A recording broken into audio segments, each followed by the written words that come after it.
Hello दोस्तों, नमस्कार। मैं हूं अभय आनंद और आप देख रहे हैं डीएम क्लासेस। आपका स्वागत है हमारे यूट्यूब चैनल में डीएम क्लासेस में। तो दोस्तों, आज हम प्रोबेबिलिटी चैप्टर पढ़ा रहे हैं और प्रोबेबिलिटी में हम कुछ टॉपिक जो है कि पहले भी डील कर चुके हैं। तो चलिए कि हम नेक्स्ट टॉपिक पे बात करेंगे, नेक्स्ट प्रॉब्लम पे बात करेंगे। तो आज हम 7 नंबर प्रॉब्लम से शुरुआत कर रहे हैं 13 नंबर 1 एक्सरसाइज का। तो यहाँ पे देखिए क्या है कि आप जो है कि दो सिक्का उछाल रहे हैं, है ना। दो सिक्का उछाल रहे हैं।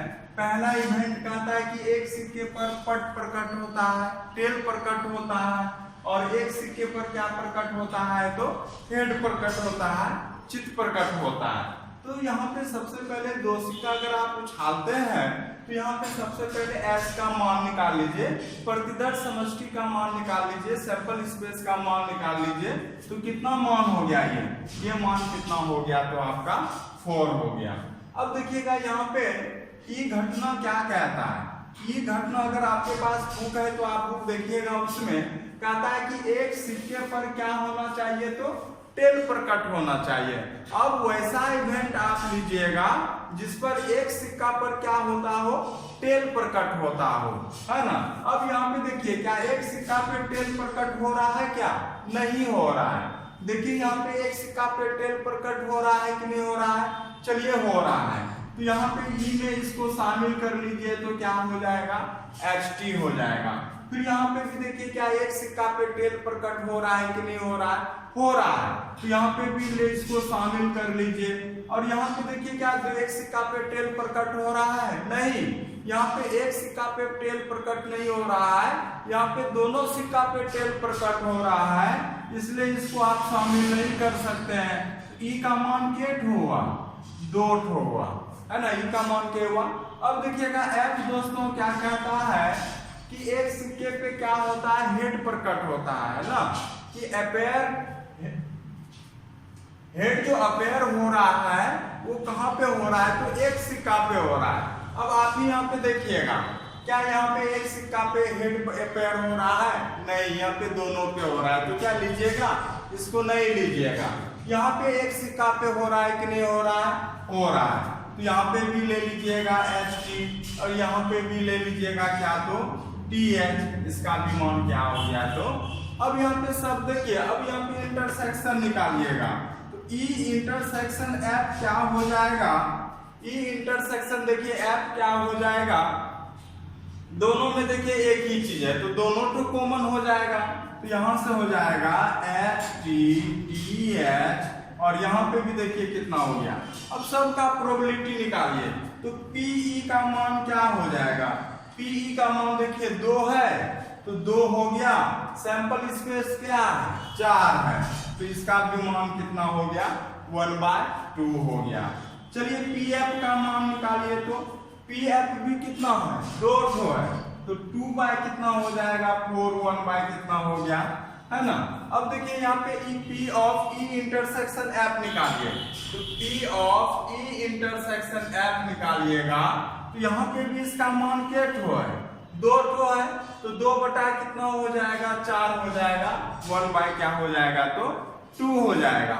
अब यहाँ पे क्या निकालने बोल रहा था कि P of E by F का मान निकालने के लिए, पिछला वीडियो जो देखे होंगे उनको याद होगा कि यहाँ पे हमको क्या निकालना हो रहा है तो P of E by F हो रहा है। तो P of E by F equal to क्या देखिएगा, फॉर्मूला होता है P of E intersection F by कितना तो PF। अब देखिए यहाँ पे इसका मान कितना हो गया 1/2 हो गया और यहाँ पे भी इसका मान कितना हो गया PF का 1/2 हो गया और कट के मान कितना हो गया तो 1 हो गया दोस्तों। तो बहुत ही आसान सवाल था, है ना, आपका बनना चाहिए। अब तो दोस्तों देखिए अब अगला प्रॉब्लम क्या कह रहा है, कह रहा है कि 2 सिक्के उछाल रहे हैं। देखिए 7th का ही 2nd नंबर प्रॉब्लम है। आप 2 सिक्के उछाल रहे हैं, 2 सिक्के उछाल रहे हैं। पहला घटना कह रहा है, इवेंट कह रहा है कि कोई पट प्रकट नहीं होता है। पट मतलब हो गया टेल, T, है ना, कि यहाँ पे पट प्रकट नहीं हो रहा है। अगर कोई भी पट प्रकट नहीं हो रहा है तो दोनों बार क्या प्रकट हो रहा है तो हेड प्रकट हो रहा है। यहाँ पे कहता है कि कोई भी चित्त प्रकट नहीं होता है, कोई भी चित्त प्रकट नहीं होता है। तो चित्त अगर प्रकट नहीं होता है मीन्स हेड प्रकट नहीं होता है, तो इसका मतलब है कि वहां पे क्या आ रहा है, दोनों बार, वहां पे दोनों बार क्या आ रहा है, टेल आ रहा है। तो यहाँ पे सबसे पहले चलिए आप कि दो सिक्के उछालते हैं तो एस का मान क्या हो जाएगा, बोलिए तो H H H T T H T T, है ना। और इसका टोटल मान कितना चला जाएगा, तो 4 चला जाएगा, सैंपल स्पेस का मान, प्रतिदर्श समष्टि का मान। अब चलिएगा ई के अनुसार क्या होगा, आप लोग बुक लेके बैठे होंगे, बुक लेके बैठिएगा, हम तो यहाँ पे समझा रहे हैं तो आप समझने का कोशिश कीजिएगा। ये घटना कहता है कि कोई भी पट प्रकट नहीं होता है। आपने 2 बार सिक्का उछाला, सुनिएगा दोस्तों, आपने 2 बार सिक्का उछाला, लेकिन दोनों बार आपका क्या प्रकट नहीं होता है, तो पट प्रकट नहीं होता है, टेल प्रकट नहीं होता है। इसका मतलब दोनों बार आपको क्या प्रकट होता है, हेड प्रकट होता है। तो यहाँ पे देखिए दोनों बार जो हेड आएगा वो क्या आएगा, बताइए तो एच एच आएगा। बात समझे ना, यहां से हम ले रहे हैं, प्रॉब्लम से ले रहे हैं, याद कीजिएगा। फिर चलिएगा एफ का मान क्या होगा, बताइए कि कोई भी चित्त प्रकट नहीं होता है। दूसरा इवेंट कहता है कि कोई भी चित्त प्रकट नहीं होता है। इसका मतलब है कि आपने 2 बार सिक्का उछाला और दोनों बार चित्त नहीं आया, हेड नहीं आया, तो दोनों बार कौन आया होगा, तो चित्त नहीं आएगा तो भाई कौन आएगा, पट नहीं आएगा, हेड नहीं आएगा तो कौन आएगा, टेल आएगा। तो यहां से अगर हम बात करेंगे तो दोनों बार चित्त नहीं आया तो दोनों बार टेल आया है, तो यहां से टी टी हो जाएगा। और यहां से अगर ई इंटरसेक्शन एफ निकालिएगा तो 5 हो जाएगा दोस्तों, क्योंकि दोनों में कुछ कॉमन होने वाला नहीं है ना। अब देखिएगा प्रोबेबिलिटी अगर आप निकालते हैं तो पीई का मान कितना हो जाएगा, क्योंकि यहाँ पे कितना मान है, एक तो मान है, 1 बाय क्या हो जाएगा, 4 हो जाएगा। पीएफ का मान क्या हो जाएगा दोस्तों, क्योंकि यहाँ पे भी एक मान है तो यहाँ पे भी 1 बाय क्या हो जाएगा, 4 हो जाएगा। और यहाँ पे P of E intersection F का मान क्या हो जाएगा, क्योंकि यहाँ पे देखिए फाई है, फाई मतलब क्या समझ रहे हैं आप, तो फर्स्ट ईयर में याद कीजिएगा हम बताए हुए थे रिक्त समुच्चय इम्पटी सेट, है ना, जिसमें एलिमेंट ना हो, जिसमें एलिमेंट ना हो क्या कहलाएगा, इम्पटी सेट कहलाएगा। और यहाँ पे जब एलिमेंट है ही नहीं तो उसका प्रोबेबिलिटी भी क्या हो जाएगा, आपका 0 हो जाएगा। दोस्तों यहाँ पे एलिमेंट है ही नहीं है, कुछ घटना घट ही नहीं रहा है, तो इसका मतलब वहां पे जब कुछ घटना ही नहीं घट रहा है इसके, तो उसका प्रोबेबिलिटी आने का भी चांस क्या हो जाएगा, तो 0 हो जाएगा। अब यहाँ पे अगर सपोज आप निकालते हैं P of E by F, है ना, कंडीशनल प्रोबेबिलिटी, तो हो जाएगा आपका P of E intersection F by क्या, तो पी एफ। और यहाँ पे इसका मान कितना आ जाएगा, 0 बाय, इसका मान हो जाएगा 1 बाय 4। तो चूंकि टोटल मान कितना हो जाएगा, तो दोस्तों 0 हो जाएगा। इस तरह से आप 7th नंबर प्रॉब्लम को हल किए। अगले प्रॉब्लम पे हम चलते हैं।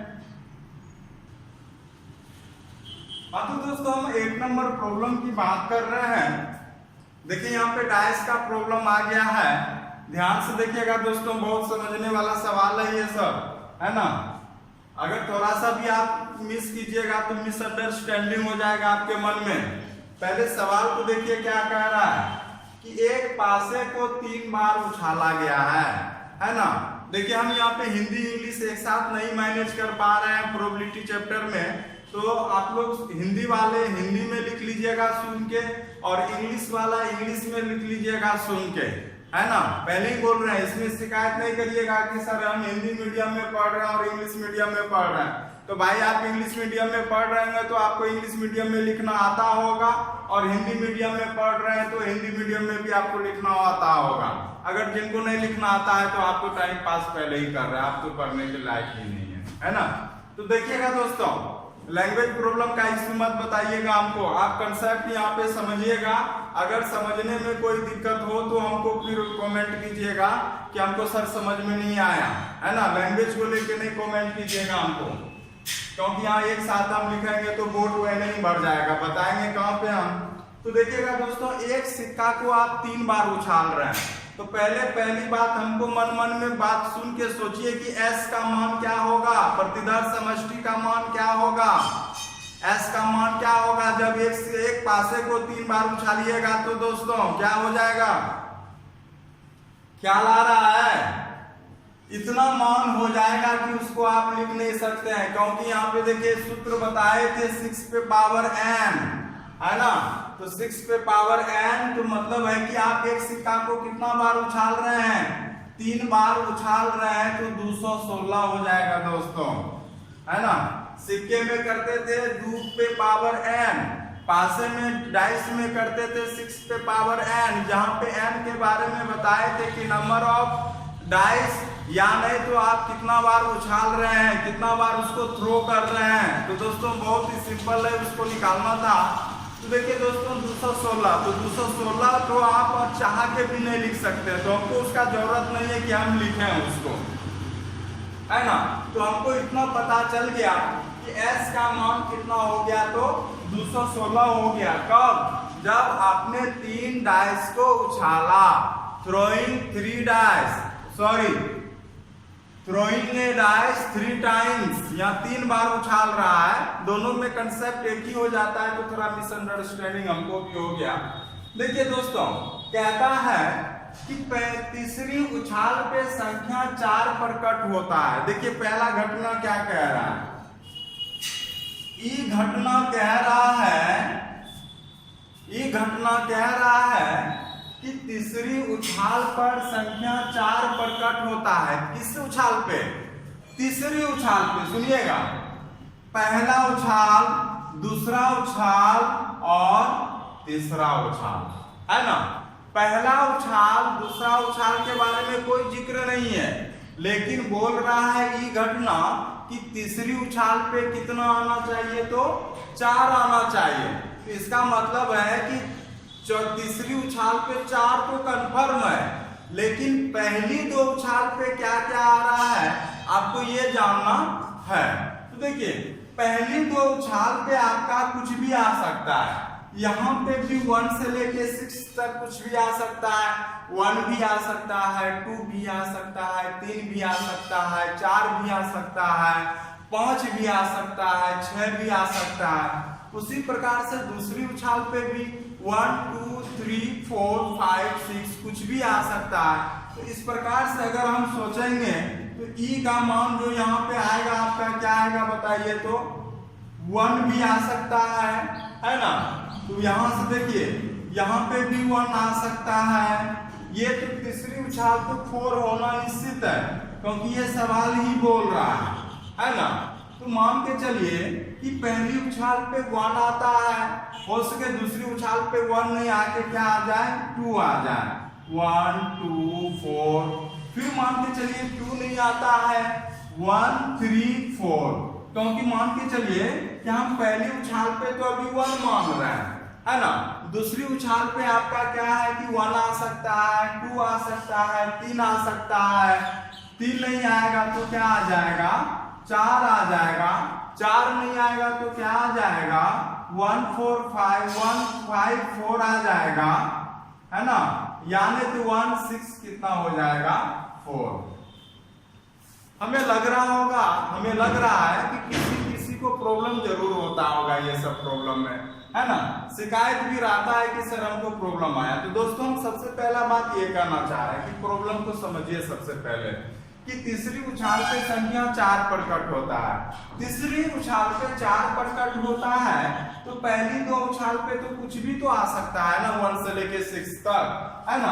अब यहाँ पे मान के चलिए 1 आया, 1 नहीं आया तो 2 आया, 2 नहीं आया तो 3 आया, 3 नहीं आया तो 4 नहीं तो 5 नहीं तो 6 आया, है ना। अब ऐसा जरूरी भी नहीं है कि पहली उछाल पे आपको कितना हो, 1 हो। यहाँ पे भी तो 1 नहीं आएगा तो 2 आ सकता है, 2 नहीं आया तो 3 आ सकता है, 3 नहीं आया तो 4 आ सकता है, 5 आ सकता है तो 6 आ सकता है। किस उछाल पे, पहली उछाल पे। अगर यहाँ पे मान के चलिए 2 आ गया तो यहाँ पे 1 4 आ सकता है ना। यहाँ पे क्या है तो 2 2 4 आ सकता है, 2 3 4 आ सकता है, 2 4 4 आ सकता है, 2 5 4 आ सकता है ना, 2 6 4 आ सकता है कि नहीं दोस्तों। फिर चलिएगा अगर पहली उछाल पे 2 नहीं आया तो 3 आ सकता है, 3 1 4 आया है ना, 3 2 4 आया, 3 3 4 आया, 3 4 4 आया, 3 5 4 आया, 3 5 6 3 6 4 आया है ना। अब आपको देखिए दोस्तों अगर मान के चलिए कि 4 आया होगा, 4 1 4 आया, यहाँ पे क्या होगा 4 2 4 आया, यहाँ पे 4 3 4 आया, 4 4 4 आया, 4 5 4 आया, 4 6 4 आया है ना।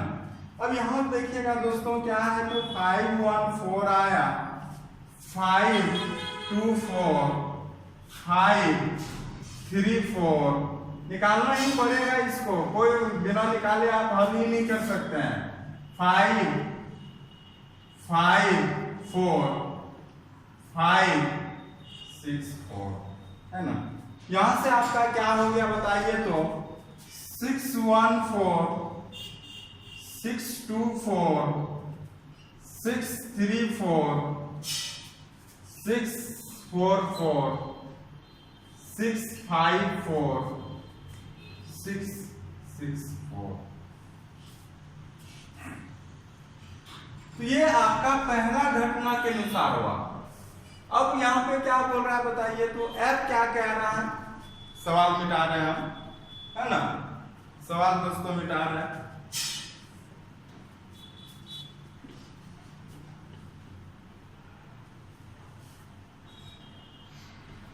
अब देखिए F कहता है, सुनिएगा कि पहली 2 उछाल पे 6 और 5 पर कट होता है। तो अब आपको पता है कि F में क्या हो रहा है, F में क्या हो रहा है कि पहली उछाल पे 6 ये फिक्स है, बदलेगा नहीं। दूसरी उछाल पे क्या होगा तो 5 है, ले यही 2 फिक्स है ना, कि पहली 2 उछाल पे क्या है 5 है, 6 है और 5 है।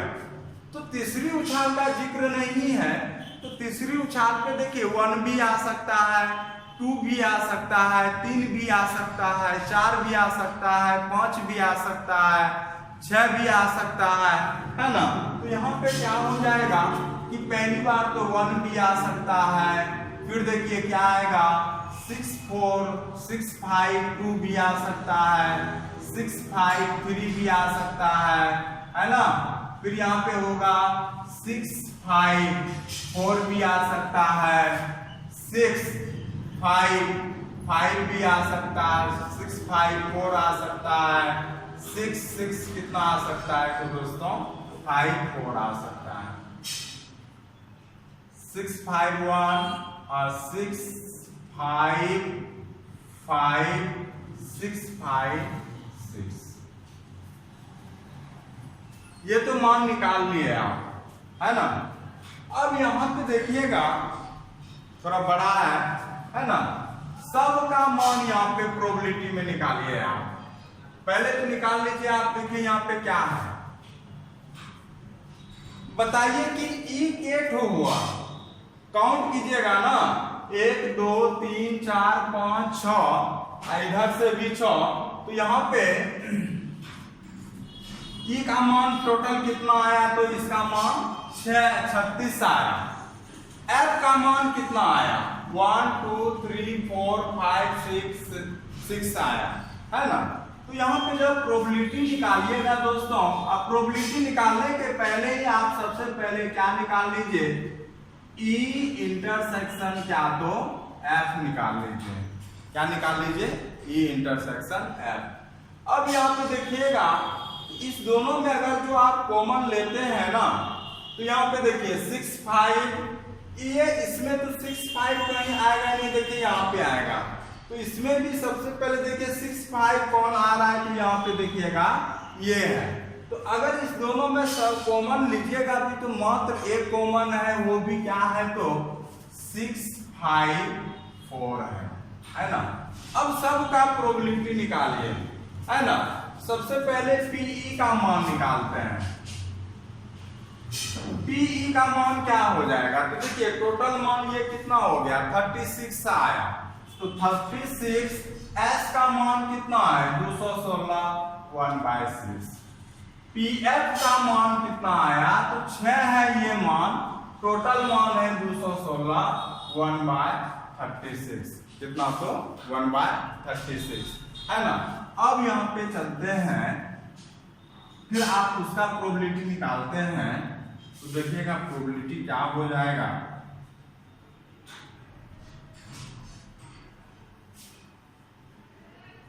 देखिएगा P of E intersection F का मान जो हो जाएगा मात्र एक ठो है, तो 1 बाय क्या हो जाएगा, 216। अब यहाँ पे क्या निकालना है, तो P of E by F का मान आप फॉर्मूला से क्या जानते हैं कि P of E intersection F by PF, और यहां से हो जाएगा आपका कितना, तो 1/216 बाय PF का मान है 1/36। हल कीजिएगा तो दोस्तों इसका 1/6 मान आएगा, है ना। कितना आएगा, 1/6 आएगा। नहीं होगा शायद, यहाँ पे देख लेते हैं। तो इसका मान कितना आया, 1/216 और 1/36। तो इसको हल कीजिएगा तो 1 कितना आ जाएगा, तो 6 आएगा, है ना। तो इस तरह से आप प्रॉब्लम को हल कर सकते हैं दोस्तों। अगर थोड़ा सा प्रॉब्लम बड़ा हो तो इसको ध्यान से देखिएगा, और जितना भी बात हम बोलते हैं वो काम का ही बात बोलते हैं, कुछ आलतू फालतू बात बोलते नहीं है जो कि यहाँ पे नहीं, है ना। तो जो भी हम बोलते हैं उसको ध्यान से आप लोग सुनते रहिएगा, है ना। अगर थोड़ा सा भी मिस कीजिएगा तो फिर आपको दिक्कत हो जाएगा। तो चलिए हम अगला प्रॉब्लम पे बात करते हैं। अगला प्रॉब्लम है,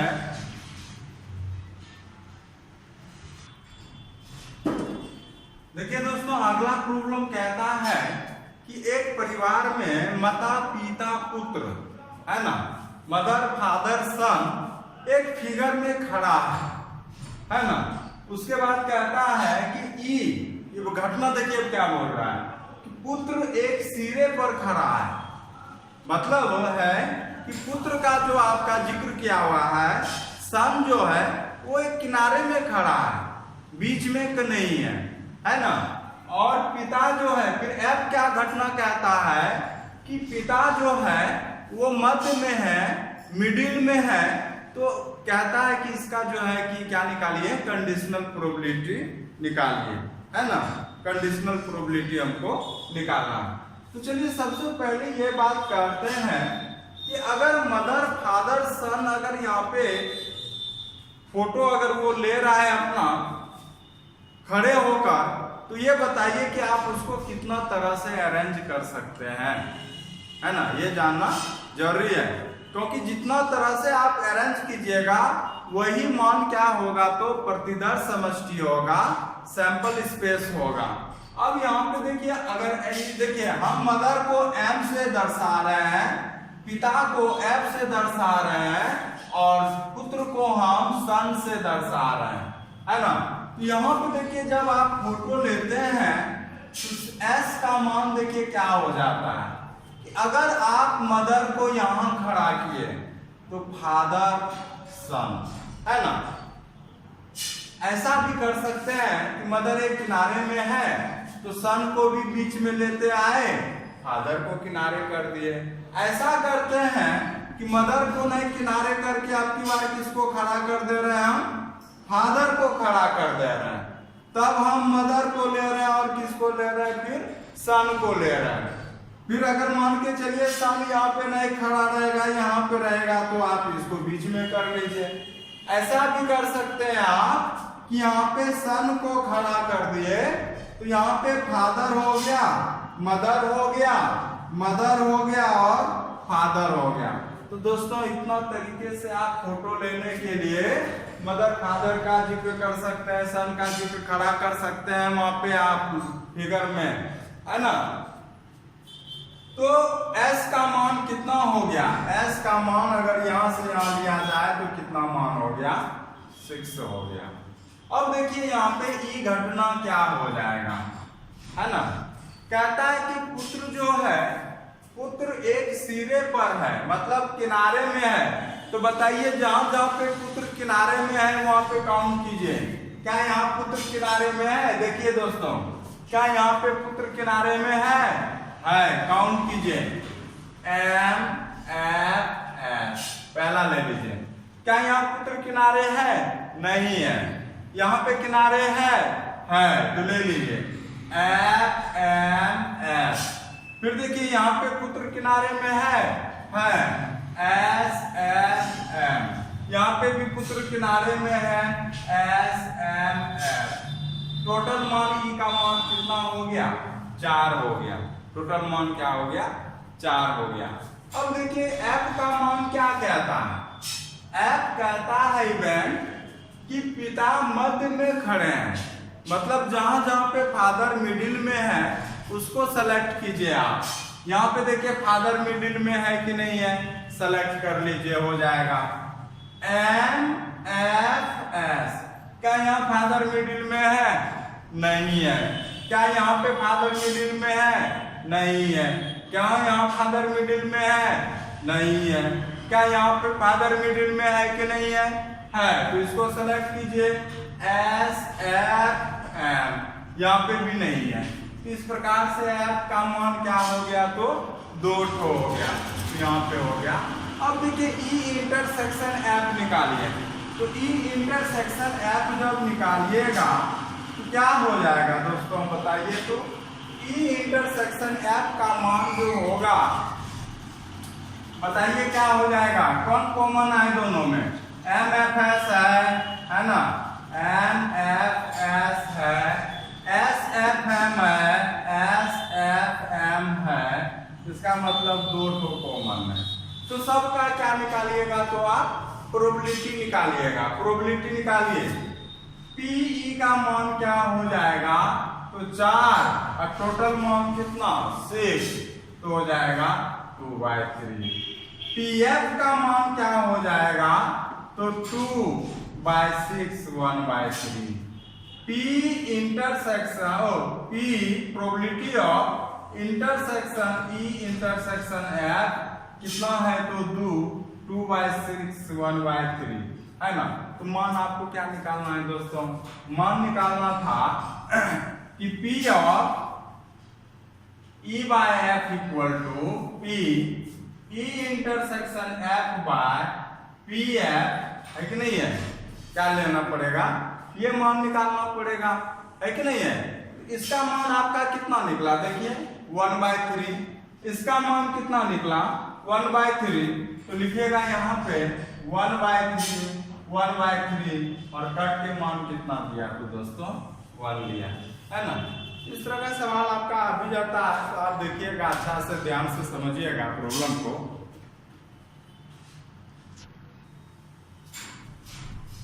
देखिए दोस्तों, हम अगला प्रॉब्लम का जिक्र कर रहे हैं, 10 नंबर प्रॉब्लम, है ना।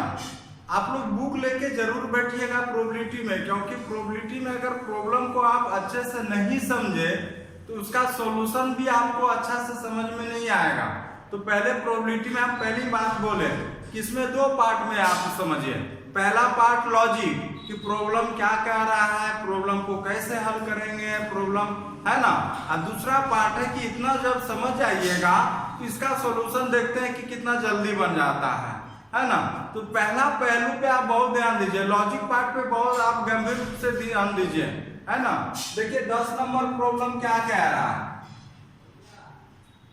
10 नंबर प्रॉब्लम कह रहा है कि आप 2 पासे को उछालते हैं, एक रेड है और एक क्या है? तो ब्लैक है ना। आप इसमें 2 पासे को उछालते हैं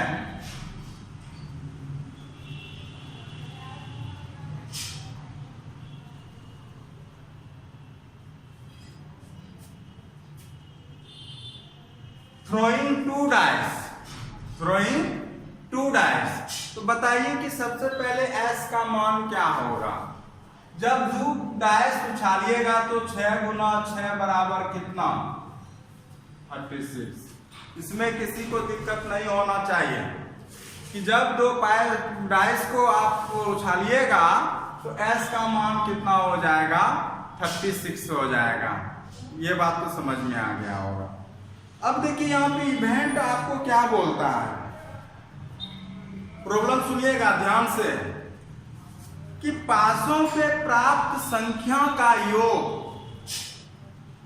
क्योंकि आप दो डाइस उछाल रहे हैं है ना, तो दो डाइस जो उछाले आप दोनों पर जो कुछ ना कुछ तो अंक आया होगा ना। मान के चलिए पहले पे 3 आया हो, दूसरे पे 5 आया हो, है ना, या मान के पहली बार पे आ गया हो 6, दूसरी बार 1 आया हो, तो आपको तो किसी दोनों डाइस पे कुछ ना कुछ तो मान आया होगा। तो कहता है कि दोनों डाइस पे जो है कि प्राप्त संख्या का योग कितना हो तो 9 से अधिक हो। देखिएगा दोस्तों आपके बुक में प्रॉब्लम गलती लिखा होगा, उसको सुधार कीजिएगा, है ना। तो लिखा हुआ है पहला घटना ये कहता है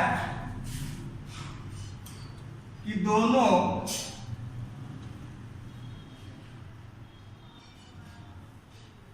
पासों पर प्राप्त अंकों का योग, प्राप्त अंकों का योग 9 से अधिक हो, है ना। इसी का कंडीशनल प्रोबेबिलिटी निकालना है। कब? यदि यह ज्ञात हो कि काले पासे पर 5 प्रकट हो। तो जब यह दिया हो गया है कि f दिया गया है कि काले पासा पर कितना प्रकट हो, काले पासे पर 5 प्रकट हो, है कि नहीं है। काले पासे पर कितना प्रकट हो 5 प्रकट हो, है कि नहीं। अब देखिएगा दोस्तों ई का मान यहां पे क्या हो जाएगा, सुनिएगा, है ना। पहले थोड़ा सा फिगर बना लीजिए तब समझ जाइएगा। आप कितना डाइस उछाल रहे हैं? 2 डाइस उछाल रहे हैं। एक रेड डाइस उछाल रहे हैं और दूसरा क्या उछाल रहे हैं, तो आप ब्लैक डाइस उछाल रहे हैं, है ना। रेड डाइस उछाल रहे हैं और ब्लैक डाइस उछाल रहे हैं। तो यहां पे देखिए इसमें भी 1 2 3 4 5 6 कुछ भी आ सकता है।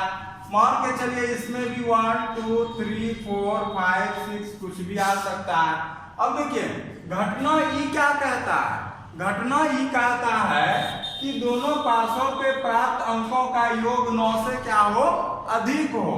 अब बताइए कि 9 से अधिक कहां होगा, आप ही बताइए। तो ई घटना के अनुसार जो हो जाएगा 6 6 12 हुआ कि नहीं हुआ, 9 से अधिक। 6 5 11 क्या 9 से अधिक हुआ कि नहीं हुआ, तो 6 और 5 हो गया। 6 4 10, 6 4 10 ये वाला भी मान हो गया, है ना। तो फिर यहाँ पे देखिएगा 5 6 11, है ना। 5 5 5 5 भी ले लिए आप, क्या 5 4 लीजिएगा, 5 4 9 हुआ। 9 9 के बराबर है, ना कि 9 से क्या है, अधिक है। ये बात को हमेशा याद रखिएगा, अधिक और बराबर में फर्क है ना। आप 6 4 10 लिए, 6 3 9 लीजिएगा, नहीं 6 3 9 हमको 9 नहीं चाहिए, हमको क्या चाहिए, तो ध्यान से देखिएगा, तो 9 से क्या चाहिए, तो अधिक चाहिए। तो यहाँ पे उसके अनुसार जो घटना घट गया 1 2 3 4 के तो घटा तो 5 तो घटा। और F क्या कहता है दोस्तों, F कहता है कि काले पासा पर कितना प्रकट हो, तो 5 प्रकट हो, है ना। तो काले पासा पर कितना प्रकट हो, 5 प्रकट हो। तो काला पासा पे तो 5 प्रकट होगा, लेकिन काला पासा पे अगर 5 प्रकट होता है तो रेट पे अगर हम बात करेंगे तो रेट पे तो 1 भी हो सकता है, 2 भी हो सकता है, 3 भी हो सकता है, 4 भी हो सकता है, 5 भी हो सकता है और 6 भी हो सकता है ना।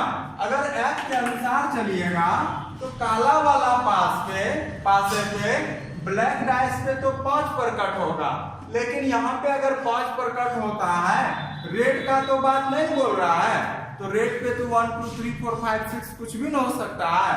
तो यहां से हो जाएगा 1 5 2 5 2 3 5 4 5 5 5 6 5। अब इसमें अगर इंटरसेक्शन लीजिएगा तो क्या हो जाएगा, ई इंटरसेक्शन एफ लीजिएगा तो आपका क्या हो जाएगा। तो दोस्तों इसमें सिर्फ हमको लगता है जो है ना कॉमन आएगा क्या 5 5, क्या कॉमन आएगा 5 5 है ना, क्या हो जाएगा 6 5 भी होगा, सॉरी 5 5 6 5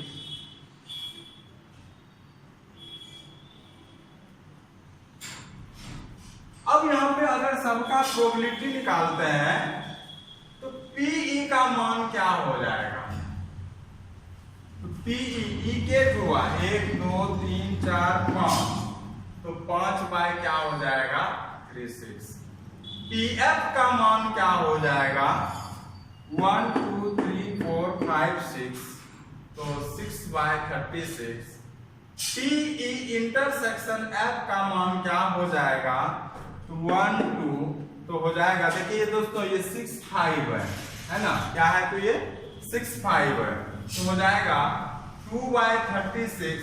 अब जो मान निकालना था किसका, कंडीशनल प्रोबेबिलिटी निकालना है कब, जब दोनों पासे का प्राप्त अंकों का योग 9 से अधिक हो। इसका मतलब है कि कंडीशनल प्रोबेबिलिटी ई का निकालना है, तो लिखना है P of E by F है ना, conditional probability of E by F। तो यहां से हो जाएगा P E intersection F by P F, यहां से हो जाएगा मान इसका 2 बाय 36 है ना, बाय हो जाएगा 3 बाय 36, कट के मान हो जाएगा 1 बाय 3 है ना, इसका मान कितना हो जाएगा 1 बाय 3 हो जाएगा।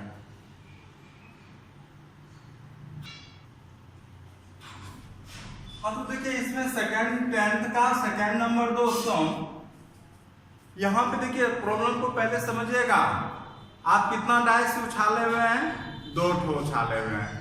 एस का मान कितना हो गया 36, वही रेड डाइस और ब्लैक डाइस, तो रेड डाइस भी उछाले होंगे तो 1 से लेके 6 आ सकता है, अब ब्लैक डाइस भी उछाले तो 1 से लेके क्या आ सकता है तो 6 आ सकता है। अब देखिए कंडीशनल प्रोबेबिलिटी सब प्रतिबंध प्रायिकता किसका बोल रहा है, तो पासों पे प्राप्त संख्या का योग कितना हो 8 हो है ना।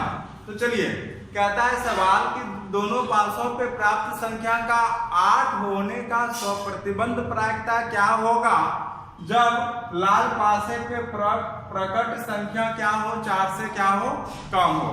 तो आप एक को ई घटना मान लिए, दूसरा को क्या मान लिए एफ, निकालना किसका है तो ई का, ऊपर में ई को रखेंगे है ना। सबसे पहले जानिए कि सबका मान होगा क्या है ना।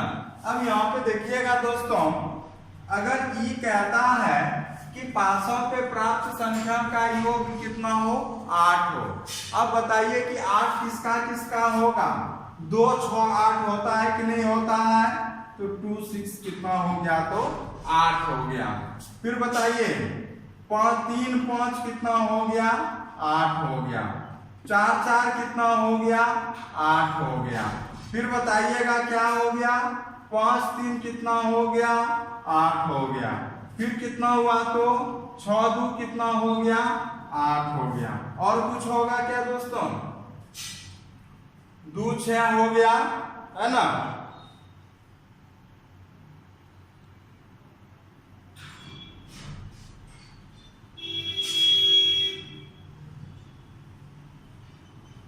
2 6 आ गया, 2 6, फिर क्या हो गया 3 5, 4 4, 5 3, है ना।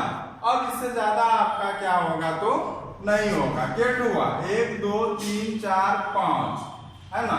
और कुछ आ सकता है क्या, 2 8 होना चाहिए ना, पासों पे प्राप्त संख्या।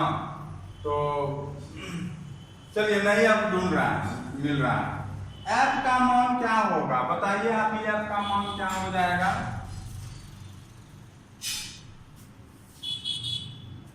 2 6,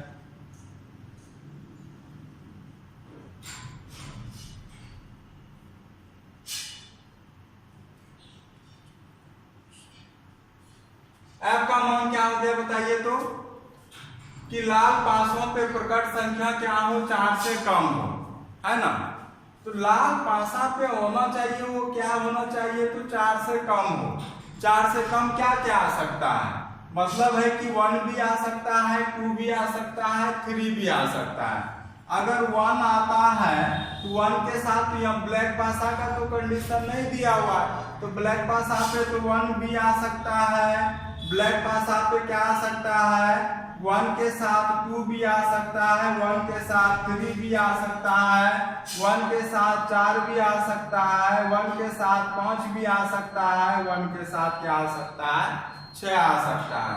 अगर 1 नहीं आता है तो 2 आएगा, 2 के साथ 1, 2 के साथ 2, 2 के साथ 3, 2 के साथ 4, 2 के साथ 5, 2 के साथ 6, फिर 3 के साथ 1 आ सकता है, 3 के साथ 2 आ सकता है, 3 के साथ 3 आ सकता है, 3 के साथ 4 आ सकता है, 3 के साथ 5 आ सकता है, 3 के साथ। इस प्रकार से मान कितना हो गया, देखा जाए तो ई का मान कितना हो गया बताइए दोस्तों। ई का मान देखिएगा तो काउंट कीजिएगा तो हो गया कितना तो 5, और यहाँ कितना हो गया 18, है ना। तो यहां से देखिएगा ई का मान 5 बाय क्या हो जाएगा 36 हो जाएगा, और f का मान कितना हो जाएगा 18 बाय 36, तो हो गया 18 दूनी 36, 1/2 हो गया, है ना। अब बताइए कि p, अब बताइए दोनों में कॉमन कौन कौन है, तो हाँ ये तो प्रोबेबिलिटी निकाल रहे हैं ना, प्रोबेबिलिटी निकाल लिए। अब पी ई इंटरसेक्शन एफ निकालिएगा तो बताइए कि यहाँ पे कौन कौन कॉमन आ रहा है, आप ही बताइए। तो कॉमन देखिए यहाँ पे 2 6 आ रहा है, तो 2 6 आ रहा है, 3 5 आ रहा है, तो 3 5 आ रहा है। चूंकि 4 4 ये तो आएगा ही, तो 2 कॉमन आया आपका, तो यहाँ से लिखिएगा जब 2 कॉमन आया तो 2/36, 1 कितना तो 80। अब यहाँ से सूत्र याद कीजिए दोस्तों, क्या हो जाएगा कि P of E by F equal to क्या हो जाएगा, P of E intersection F by PF, और यहाँ से अगर हल कीजिएगा, है ना, तो हल कीजिएगा तो क्या हो जाएगा बताइए तो 1/18, और PF का मान 1/2, है ना, और इसका जो मान आ जाएगा 1/9 आंसर, है कि नहीं, 1/9 आंसर। तो दोस्तों आज इतना ही प्रॉब्लम रहा। देखिए दोस्तों ये सब प्रॉब्लम आपका समझने के लिए है, अगर आप समझ जाइएगा तो उतना ही आसान है, अगर नहीं समझिए तो आप समझिए कि सब दिन आपको ये भारी ही लगेगा। तो हम जो बता रहे हैं आपको बड़ा डिटेल से बता रहे हैं, है ना। आप लोग अगर थोड़ा सा प्रॉब्लम हो जाता है तो इसका मतलब है कि आप लोग का 10वां में 11th में आप सही से पढ़ाई नहीं किए, इसलिए बेसिक कंसेप्ट कमजोर होने के कारण आपको दिक्कत होगा, अदरवाइज आपको दिक्कत होने की कोई संभावना ही नहीं है। तो दोस्तों इसी के साथ ही आज का क्लास यहीं पे समाप्त करते हैं। आप लोग को बहुत बहुत धन्यवाद।